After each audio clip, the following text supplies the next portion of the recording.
Sim, você está nos comentários das lições bíblicas CPAD, que nesse trimestre nós estamos estudando sobre o Verbo que se fez carne, que é um olhar sob a perspectiva de João a respeito de Jesus. Mas antes, eu peço a você 3 coisas importantes.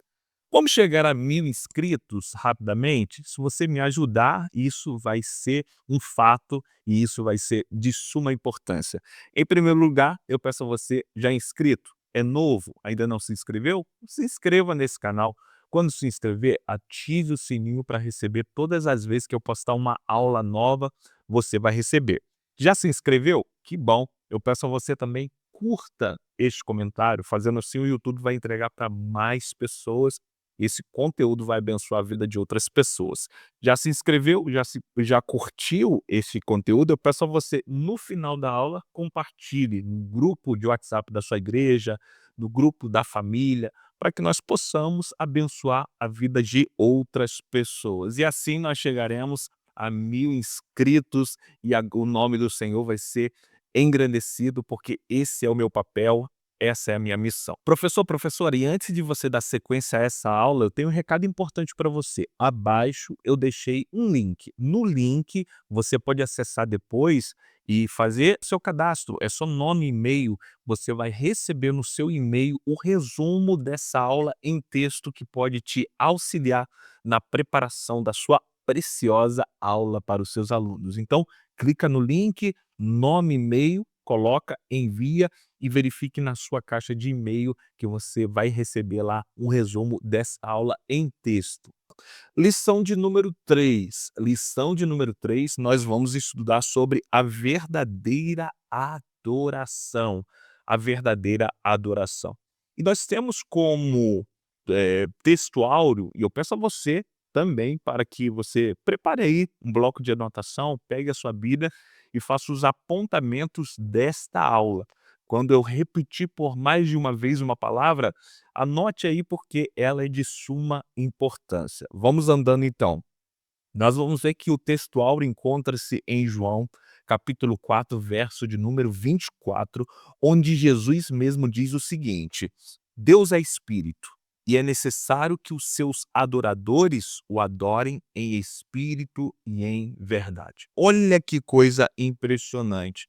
Então João está escrevendo sobre as palavras de Jesus, né? Ele está pontuando as palavras de Jesus e Jesus está trazendo a identidade de Deus, nosso Pai. Ele fala que Deus é o quê? Deus é material? Deus é físico? Não. Deus é espírito. Então importa que aqueles que vão adorar Ele têm que o adorar também em espírito. E não somente em espírito, mas ele fala também que tem que ser adoração em verdade. Então, 2 informações importantes, nós vamos discorrer nesta aula sobre o que é adoração em espírito e em verdade, como nos tornar um adorador em espírito e em verdade, e o que Jesus quis dizer sobre isso. A verdade prática dessa lição diz o seguinte: adorar significa viver em total rendição, entregando-nos plenamente a Ele. Olha que coisa interessante. Então pense comigo.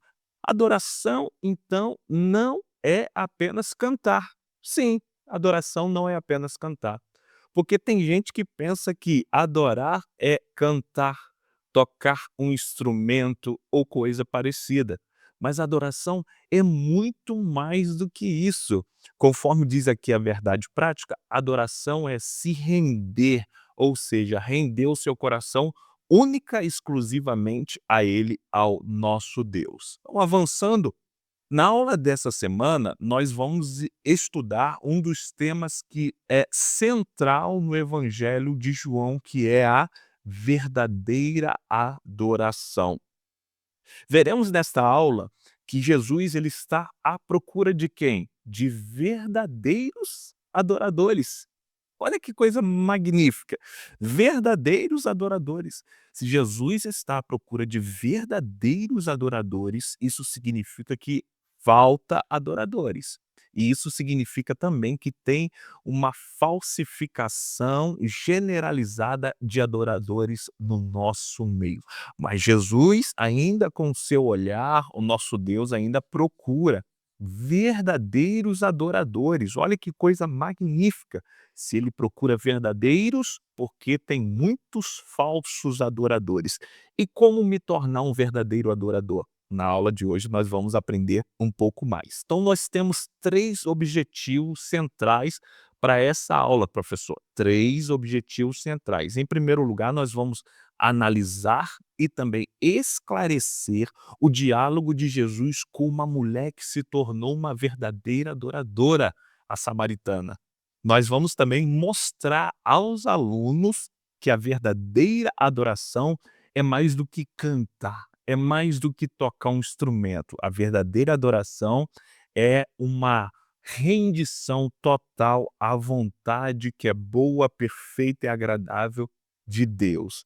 E em terceiro lugar, nós vamos integrar os princípios da adoração bíblica na vida e também no serviço ao Senhor. Então, a quesito de introdução, nós vamos ver que o ser humano sente uma necessidade intrínseca de Deus. Conforme João 4 nos mostra, isso é de fato verdade. O homem nasceu para adorar a Deus. E se ele não adora a Deus, ele vai adorar vários outros deuses. Porque conforme diz João Calvino, o coração do humano, o coração do ser humano é uma fábrica de ídolos. Ou seja, por quê? Porque ele nasceu para adorar alguém. E é Deus o centro da adoração. Se não o adora, vai adorar outras coisas. Olha só que frase impactante, impressionante de Agostinho em seu livro Confissões. Ele diz: fizeste-nos para ti, ó Senhor, e o nosso coração anda inquieto enquanto não repousar em ti. Então, para Agostinho, adoração significa o quê? Repouso no Senhor. Olha que coisa magnífica. Então ele fala que o homem anda inquieto. A vida de Agostinho é um exemplo, porque ele andava inquieto, procurando esse repouso através de relacionamentos sexuais, através de vida de pecado, até que um dia ele estava na varanda da sua casa, ele ouviu uma voz que dizia a ele: toma e lê. Quando ele observa, ele encontra uma Bíblia e ele lê em Romanos e a vida dele é totalmente transformada. Aí ele de fato pode repousar no Senhor, porque ele encontrou aquele que é o principal alvo da sua adoração. Então, o Senhor nos fez para Ele. E enquanto nós não estarmos em adoração a Ele, nós vamos andar inquieto e não teremos o que? Repouso. Então, o tópico de número 1 é impressionante. Tópico de número 1, o nosso autor, Elianai Cabral, ele diz o seguinte: o encontro em Samaria e as duas principais ou preciosas lições que nós podemos obter desse encontro de Jesus e a samaritana.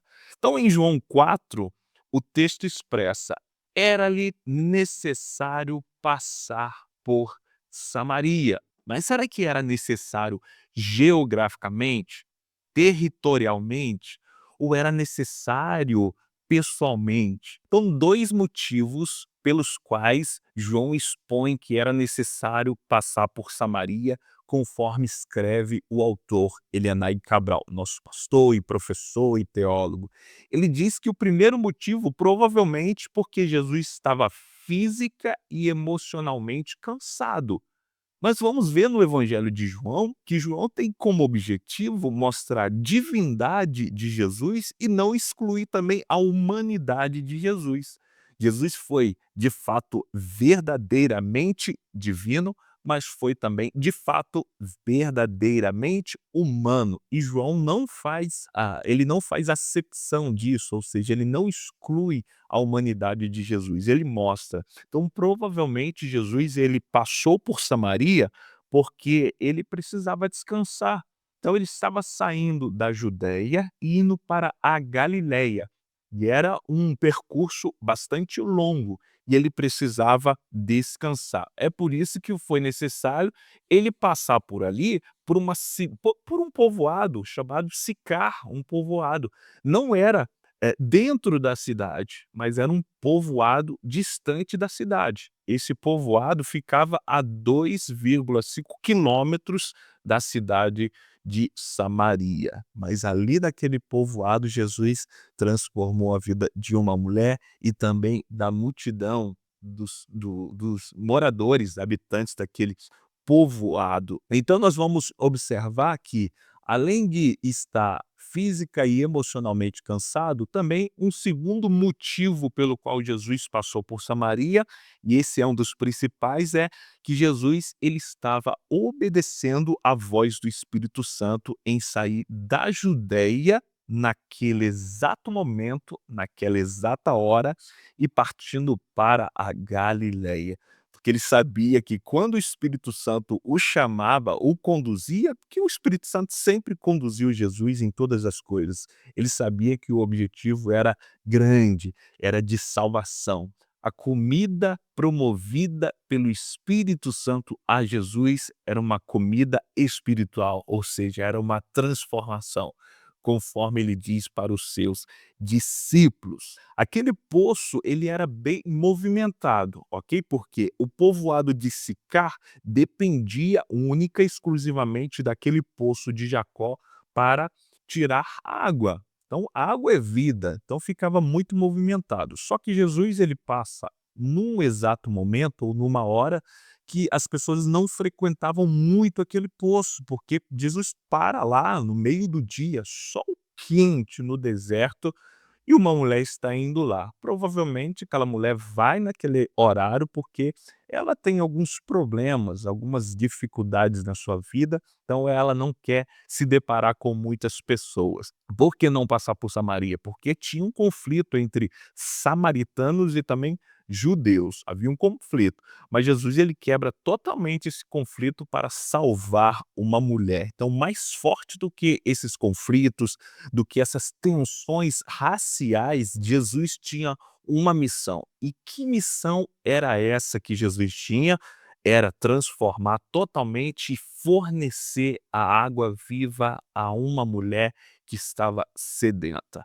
Uma mulher que dia após dia, semana após semana, estava lá retirando água naquele poço, mas a sua vida espiritual estava numa secura tremenda. A sua vida espiritual estava necessitando da verdadeira fonte de águas vivas, ou seja, da presença magnífica do Espírito Santo. Conforme nós vamos ver nos textos de João, que Jesus fala que essa fonte é o próprio Espírito Santo, ou receberia aquele que creria em Jesus, assim receberia a presença do Espírito Santo. Lembre-se disso, o poço era o quê? Um detalhe. Então o poço era um detalhe. Jesus queria mesmo o coração daquela mulher. Jesus queria saciar mesmo a sede daquela mulher. Então esse é o tópico no dia número 1, onde nós conhecemos mais a respeito desse diálogo de Jesus com aquela mulher. E aquela mulher chega ali, Jesus pede água, e ela fica impressionada com Jesus de estar direcionando palavras a ela, sendo uma mulher e, além disso, sendo samaritana. Jesus veio para quebrar essas tensões raciais, conforme nós vamos ver. Então, no tópico de número 2, nós vamos observar o seguinte: o ensino de Jesus acerca da verdadeira adoração. Ao afirmar que Jesus poderia oferecer a essa mulher água viva, ou água viva aos sedentos, Jesus ele se refere ao quê? Em relação à água viva. E isso é interessante. Por que é interessante nós notarmos? Porque essa palavra água aparece nesse contexto por 7 vezes. Então você pode observar que nesse contexto do capítulo 4 de João, a palavra água aparece 7 vezes. Claro que Jesus está falando de água natural, aquela água que nós bebemos. Essa água aqui, ó, Jesus está falando dessa água, água natural, vou beber um pouquinho. E além disso, Jesus está falando também da água viva. Então, água viva. O que significa essa água viva? Isso significa uma vivência espiritual. Então Jesus fala que a água natural, ela sacia a nossa sede temporariamente. Daqui a pouco a gente precisa beber novamente. No outro dia a gente precisa beber novamente. Jesus está falando para essa mulher: você tem essa água aí, e essa água faz com que você venha sempre aqui. Mas a água viva que eu posso oferecer para você, esta água aí pode saciar de fato a sua verdadeira sede, a sua sede espiritual, para que você não mais dependa de quê? Dependa de homens. Ela tinha 5, né, o sexto que ela estava, o sexto homem, não era marido dela. Então ela tentava buscar essa água viva, ou tentava saciar a sua sede emocional, espiritual, pessoal, por meio de relações, com homens. Então nós vamos ver que ela tentou, tentou, e sempre vivia nessa sede, porque nada pode preencher o vazio do coração do homem a não ser Deus. O vazio ou a cratera que tem no coração do homem é do tamanho de Deus. Só Ele pode preencher. Então aquela mulher tentou por várias vezes. Então Jesus oferece essa água aqui, não natural, mas água viva, que é o quê? Uma vivência espiritual, uma transformação. João 4,14 diz: a água que eu lhe der se formará nele uma fonte de água para jorrar para a vida eterna. E esse texto tem um paralelo também com o texto de João capítulo 7, verso 38 e 39, que Jesus nos diz. Olha que paralelo impressionante. Quem crê em mim, como diz as escrituras, do seu interior fluirão rios de água viva. Olha só, então é a mesma água viva que Jesus está oferecendo para essa mulher, Jesus está oferecendo agora para a multidão. Se crê em mim, crer nas minhas palavras, eu vou fornecer a vocês água viva. Isso ele diz, aí João está explicando, isso ele disse a respeito do Espírito Santo, que aqueles que crescem nele haveriam de receber, pois o Espírito Santo, até aquele momento, não tinha sido dado à multidão e aos discípulos. Então, assim, à luz das palavras de Jesus nesse capítulo de número 4, podemos observar que a verdadeira adoração é a adoração a Deus, é uma adoração direcionada a Deus, é um reconhecimento da grandeza de Deus, e não depende apenas de lugar, porque a samaritana acreditava que era daquele local onde ela estava, onde tinha o poço de Jacó, que ele havia dado ao seu filho José. Ali era, ou seja, no Monte Gerizim, era o local de adoração. Só que Jesus fala: "Não, não é aqui no Monte Gerizim, onde vocês acreditam ser o local certo, e nem em Jerusalém. Mas isso não importa, ou seja, geograficamente não importa, o que importa é adoração em espírito, em verdade. É o coração disposto em viver a verdade, o coração disposto em servir a Deus, o coração disposto em se render aos pés de Deus, aos pés de Cristo, ao serviço do Espírito Santo. E isso é, de fato, a verdadeira e autêntica adoração. Não é, em Jerusalém, tem que ir lá. Em Samaria, o que que adianta estar sempre indo em Jerusalém ou em Samaria, mas o coração não foi totalmente transformado? É uma religiosidade seca. E Jesus veio quebrar isso. Não, não, não. Mais do que localização, eu quero transformação iniciada pelo coração. Então a presença de Deus já não se restringe mais a um determinado local geográfico, mas está presente em todos os lugares, e também habita, ou a presença de Deus habita em todos os corações sinceros. Então, mais do que uma adoração ritualística, Deus veio buscar verdadeiros adoradores que adoram de forma autêntica. Olha que coisa impressionante.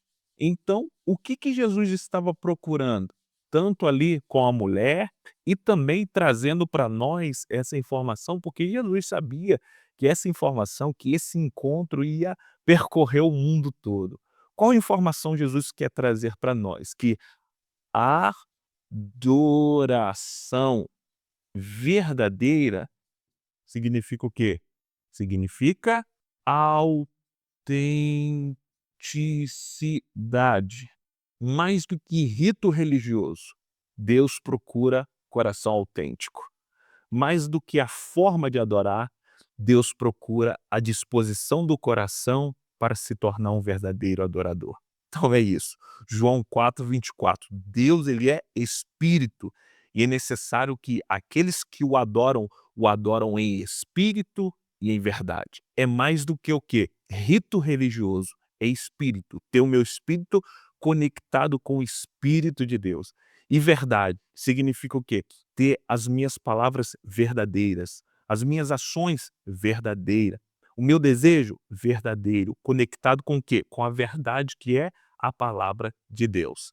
Então, adorar em espírito é ter o meu espírito conectado com o Espírito de Deus. E ele testando que eu sou de fato o Filho de Deus.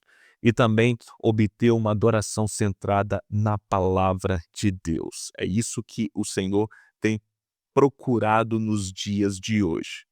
E avançando um pouco mais no tópico de número 2 ainda, nós vamos ver que isso é, de fato, verdadeira adoração. E é também pertinente ilustrarmos que a verdadeira adoração, ela baseia-se na mensagem do Calvário e do sepulcro, ou seja, na morte e na ressurreição de Jesus Cristo. Então, mais do que cantar, mais do que tocar, é trazer à memória, e nós fizemos isso ou fazemos isso todo mês por meio da ceia do Senhor, é trazer à memória tanto o Calvário como o sepulcro e anunciar para todos que ele ressuscitou. Essa é a base da nossa adoração. Cristo é a base da nossa adoração. A morte de Cristo é a base da nossa adoração, conforme diz o autor, pastor Elianai Cabral. A ressurreição de Cristo é a base da nossa adoração. Então, o nosso falar tem que estar acoplado na morte e ressurreição de Jesus Cristo. O nosso cantar tem que ser o resultado de um coração convicto, com muita fé de que ele morreu para pagar o preço dos nossos pecados, mas não está morto, os ossos dele não está espalhado na terra, mas ele vive está à destra do Pai. Então, o Calvário e o sepulcro prega para nós uma adoração autêntica e a nossa adoração tem que ser o resultado do Calvário e do sepulcro, ou seja, crer na ressurreição de Jesus Cristo. Já no tópico de número 3, o autor vai falar sobre a adoração bíblica. A adoração bíblica. O que é uma adoração bíblica, Douglas? Então vamos conhecer um pouco mais. Nós vamos ver que na língua hebraica existe uma expressão linkada à adoração que transmite o quê? Transmite um manifestar do temor, da reverência, da admiração a Deus. Já na língua grega, existem 2 palavras que nós podemos observar no Novo Testamento que resulta a palavra adoração. Quais são elas? A primeira palavra é essa palavra aqui que é importante para nós, importante no contexto, tá? A primeira palavra é importante no contexto do Novo Testamento, que é a palavra latreia. O que que significa a palavra latreia? Adoração. Significa o quê? Submissão. Significa o quê? Serviço. Além de latreia, relacionado à adoração, nós temos outra palavra também que significa pró, proscu, proscunel. Então, 2 palavras, adoração.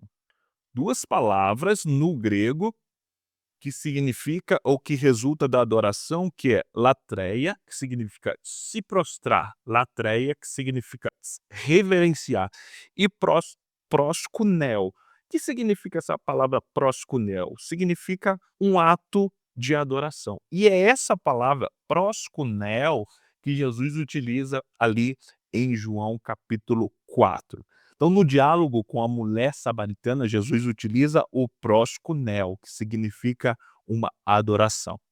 Para nós entendermos mais esse contexto aqui proskunel, nós vamos ver que essa é uma palavra utilizada no Novo Testamento e que remete o quê? À noção de beijar, remete à noção de quê?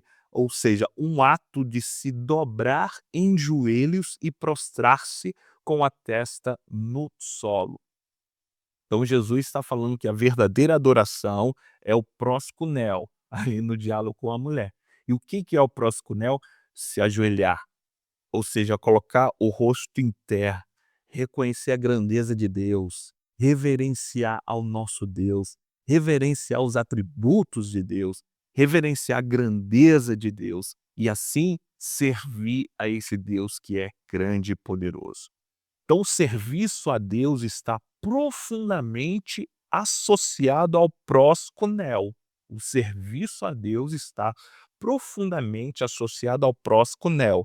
Por quê? Porque se o meu serviço não tem proskunel, ou seja, adoração, reverenciar, se torna um serviço apático, sem raízes e um serviço que não serve para nada. Lembra daquele serviço que as pessoas executaram e naquele grande dia dirão ao Senhor: Senhor, em teu nome fizemos isso, aquilo. O que que ele vai falar para essas pessoas? Afastem-se de mim, porque eu nunca vos conheci. Por quê? Significa o quê? Que os serviços dessas pessoas, utilizando o nome de Jesus, não obtinham o quê? Proskunel, ou seja, não obtinha adoração, não obtinha intimidade, não obtinha reverência. Eles usaram o nome de Cristo sem reverenciar o nome de Cristo. Eles utilizaram apenas o nome de Cristo e executaram muitas coisas, porque por meio do nome de Cristo muitas coisas são feitas. Sim, isso é uma verdade, só que eles não reverenciaram o nome de Cristo. Não viveram uma vida de adoração, se prostrando, testa no solo e reconhecendo a grandeza de Deus. Então é por isso que Deus não os conheceu.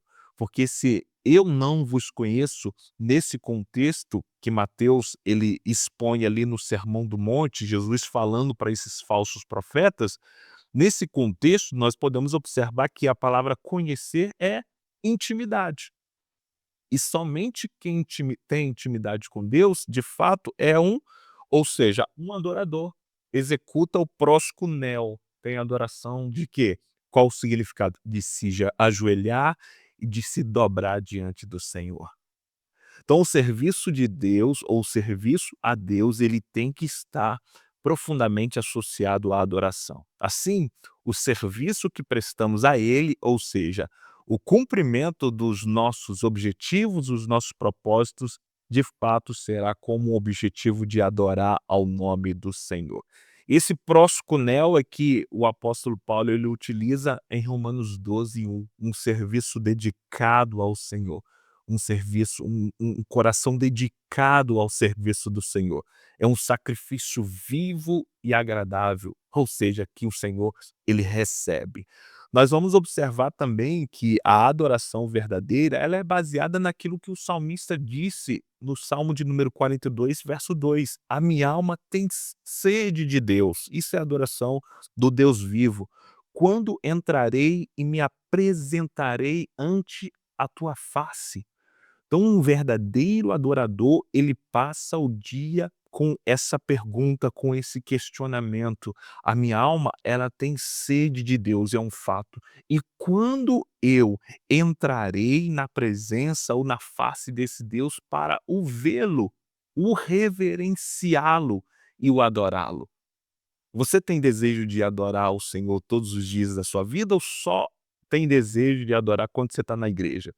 Se é quando você está na igreja, porque você está cantando, está tocando um instrumento, porque você está ali naquele contexto, você precisa de fato se tornar um verdadeiro adorador. Porque conforme o salmista diz aqui, o verdadeiro adorador, ele fica o dia todo: "A minha alma tem sede de Deus. A minha alma tem sede de Deus, do Deus vivo. Quando entrarei e me apresentarei à face desse Deus? Quando posso? Por meio da oração, por meio do louvor, por meio da comunhão, assim você entra na face de Deus. Então a gloriosa presença do Todo-Poderoso satisfaz toda a expectativa e carência humana. E é isso que aquela mulher obteve da pessoa de Jesus. Jesus passou por ali, era necessário passar por Samaria, mas com o objetivo central: fazer daquela simples mulher, daquela mulher mal vista pela sociedade, uma verdadeira e autêntica adoradora. Quando ele forma nela uma verdadeira e autêntica adoradora, quando ela experimenta da água viva, ela corre para a cidade e chama as pessoas do povoado ali para ver Jesus, porque Jesus estava falando de toda a vida dela, e o povo daquele local de Sicar se aproxima, começa a dialogar com Jesus. Jesus fica mais 2 dias ali e aquela cidade foi impactada pela presença de Jesus. Por quê? Porque ele é de fato o exemplo da verdadeira adoração. Por que ele é o exemplo da verdadeira adoração? Porque a vida dele era uma vida de adorador. Por que a vida de Jesus era uma vida de adorador? Porque ele reverenciava a Deus, os atributos e a grandeza de Deus, e por isso que ele se tornou um verdadeiro adorador. Ele vivia em comunhão com Deus, isso é adoração. Ele orava diariamente ao Senhor, isso é um coração adorador. Ele pregava a palavra do Senhor, isso é um coração adorador. Está vendo que é mais do que cantar? É mais do que tocar, é viver com o coração conectado ao coração do Senhor. Então o ato de adoração ao Senhor envolve o quê? A rendição completa de nossa vontade, de nosso pensamento e de nossas ações a Ele. Isso é muito forte, manifestando-se em que? Em serviço voluntário. Então, professor, lembre-se sempre disso. Esse é o tema da nossa lição. O que que é adoração? Se alguém te perguntar o que que é adoração, lembre-se que a adoração envolve o quê? Uma completa rendição da nossa vontade, dos nossos pensamentos e também de nossas ações a Deus, manifestado por meio do quê? Do serviço a Ele. Então, quando nós nos envolvemos em uma rendição completa, com a nossa vontade rendida, os nossos pensamentos rendidos e nossas ações rendidas, pode ter certeza que ali está um adorador por excelência, um verdadeiro adorador. Então, nesse estudo, nós focamos nos ensinamentos práticos de Jesus acerca da adoração e, por consequência, discutimos a doutrina da verdadeira adoração cristã. Espero ter contribuído com essa aula para você, professor e também aluno, e nos vemos em uma próxima aula, se Deus assim nos permitir.